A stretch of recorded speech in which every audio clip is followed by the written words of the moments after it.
ದ್ವೇಷಾಸೂಯೆಗಳನ್ನು ಸಾಧಿಸುವುದೇನಿದೆ ಈ ಬದುಕಲ್ಲಿ? ಈ ದೇಹವೇ ಕೊನೆಗೊಳ್ಳುವುದೋ ಮುಪ್ಪಲ್ಲಿಯೇ? ದ್ವೇಷಾಸೂಯೆಗಳನ್ನು ಸಾಧಿಸುವುದೇನಿದೆ ಈ ಬದುಕಲ್ಲಿಯೇ? ಈ ಬಲಾಢ್ಯ ದೇಹವೇ ರೋಗಕ್ಕೆ ತುತ್ತಿಲ್ಲಿಯೇ? ದ್ವೇಷಾಸೂಯೆಗಳ ನೆನಪಲ್ಲಿ ಕ್ಷಣ ಕ್ಷಣಗಳನ್ನೂ ಕಳೆಯುತ್ತಿದ್ದರೆ ಪಾಪಕೂಪದಲ್ಲಿ ಬೆಂದು ನರಳಬೇಕು ನರಕದಲ್ಲಿಯೇ. ದ್ವೇಷಾಸೂಯೆಗಳನ್ನು ಬಿಟ್ಟು ಭಕ್ತಿ ಭಾವದಿ ಭಗವಂತನಿಗೆ ಶರಣಾಗಿ ಪ್ರತಿ ಕ್ಷಣವೂ ಇದ್ದರೆ ಅವನ ಸ್ಮರಣೆಯಲ್ಲೇ ಸ್ವರ್ಗ ಸುಖವನ್ನೇ ಮೀರಿಸುವಂತ ಮೋಕ್ಷ ಸಿಗುವುದು ನಿನಗೆ ಕೊನೆಯಲ್ಲಿ. ಸ್ವರ್ಗ ಸುಖವನ್ನೇ ಮೀರಿಸುವಂತ ಮೋಕ್ಷ ಸಿಗುವುದು ನಿನಗೆ ಕೊನೆಯಲ್ಲಿ.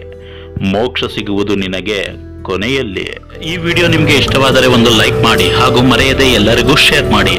ನೀವಿನ್ನು ನಮ್ಮ ಅರುಣ್ ತುಮಕೂರು ಕನ್ನಡ ಚಾನಲ್ಗೆ ಸಬ್ಸ್ಕ್ರೈಬರ್ ಆಗಿಲ್ಲ ಅಂದ್ರೆ ಈ ಕೂಡಲೇ ಕೆಳಗೆ ಕಾಣುವ ಕೆಂಪು ಸಬ್ಸ್ಕ್ರೈಬರ್ ಬಟನ್ ಒತ್ತಿ ನಂತರ ಬರುವ ಬೆಲ್ ಐಕಾನ್ ಮೇಲೂ ಕ್ಲಿಕ್ ಮಾಡಿ.